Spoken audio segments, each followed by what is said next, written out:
Alright guys, so good morning, no? So, linggo na naman ngayon at ito na lang yung araw natin sa pagkasikalo sa mga motor.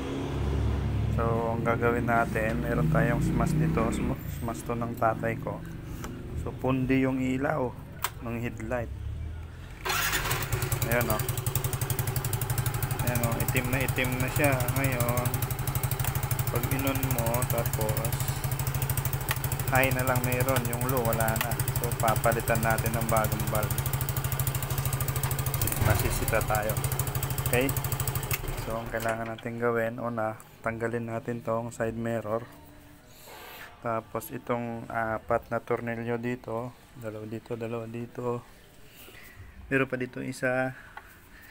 Same din sa kabila, meron din isa. Tapos itong white na tornilyo na to. Yan ito, tatanggalin natin yan para matanggal natin yung ulo. So first step natin itong side mirror tapos mga tornilyo. So, okay. So driver, tanggalin muna natin yung mga tornilyo. Tapos kailangan natin ng 14.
Talaga ng hindi mekaniko.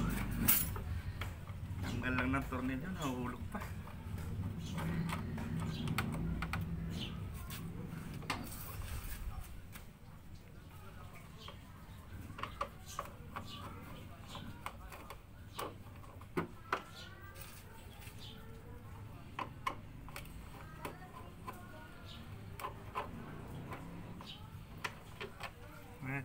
Natanggal na natin lahat guys.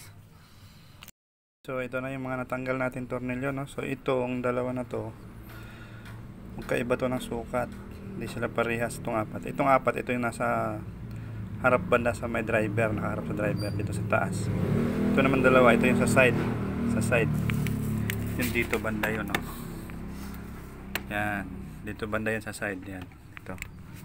So itong dalawa, tapos itong isa sa front naman, sa pinakaharapan. So natanggal na natin yung mga tornilyo, tanggalin naman natin na yung ulo. Dandahan lang, no? Dandahan.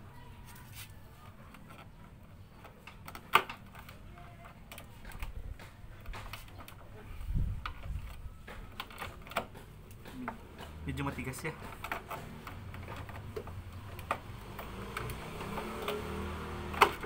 Yun. Yun. So tanggal na siya. May wire dito, medyo naipis. Kailangan mapalabas mo siya para mahina mo yung ulo, kasi pag hindi mo hinila, mahirapan ka magtanggal. Ayan. So ito na lang yung kailangan natin tanggalin, itong connector na to. Ito, pag natanggal natin to, mahihiwalay na natin tong ulo sa katawan niya. Yan, so natanggal na. So dito.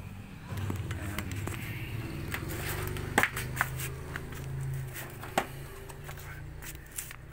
So ito naman, ito, para matanggal mo to, tutulak mo lang to siya. Tutulak mo lang ganyan, no? Tapos iikot mo siya ng konti kasi may mga space dito na kung saan dito tumatama yung lock. O, ganyan lang, oh. Yan, twist mo lang konti tapos ayan na, tanggal na siya.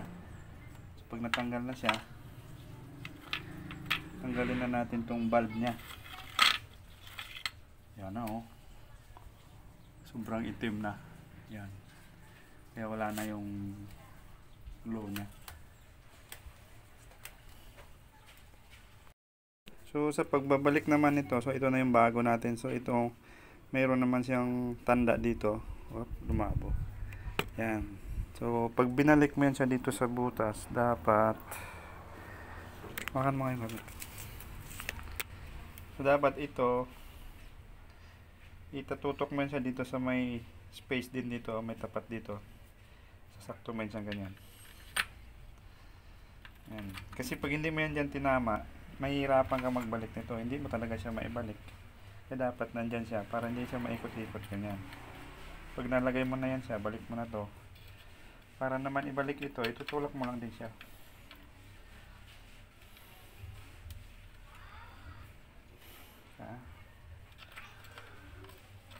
Siya.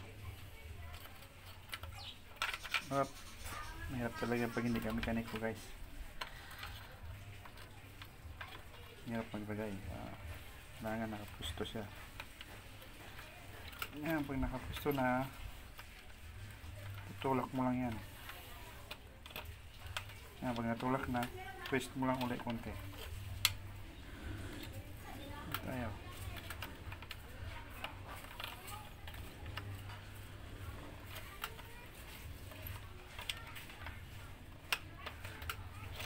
Yan.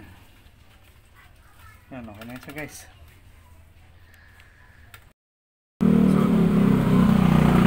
So guys, balik na natin kasi nakabit na natin yung bagong valve. Balik na natin.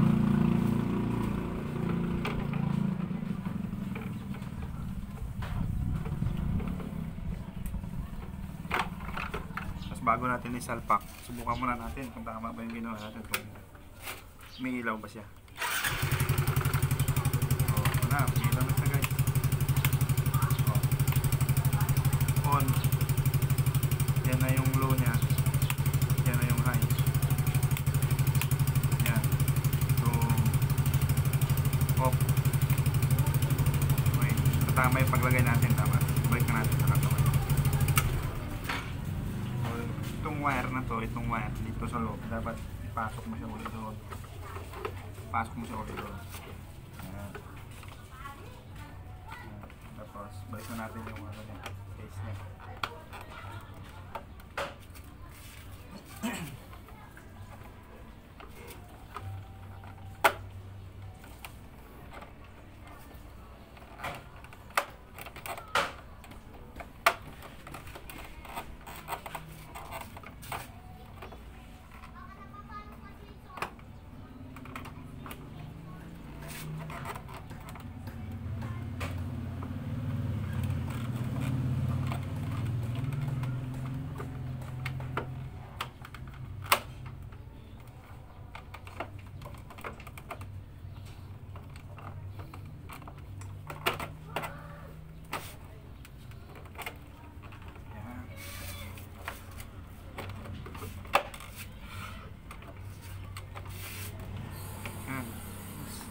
Tornilyo na lang, kulang. So itong apat na tornilyo na to, itong apat, yan, ito yung sa taas, yung pare-parehas ang haba, pare-parehas size.